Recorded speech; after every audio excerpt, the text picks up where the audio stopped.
Kalau kamu lupa dengan nomor kartu Trimo sendiri, ada dua cara yang bisa kamu gunakan untuk melihat nomor tersebut. Kedua cara tersebut sangat mudah teman-teman, dan kamu bisa simak video tutorialnya di sini.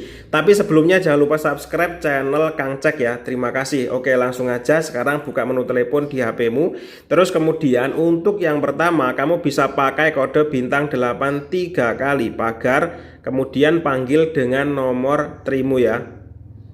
Nah, jangan di skip dulu teman-teman, karena setelah ini yang nomor 2 itu akan lebih singkat dan mudah ya. Nah, untuk ini kamu bisa pilih nomor 9, menu utama, kemudian kirim, dan akan tampil informasi nomornya di sini teman-teman. Oke, cara yang pertama sangat gampang. Terus kemudian cara yang kedua ini lebih gampang lagi teman-teman. Kamu bisa pakai kode bintang 08 pagar ya, bintang 808 pagar. Kemudian panggil dengan nomor Trimo.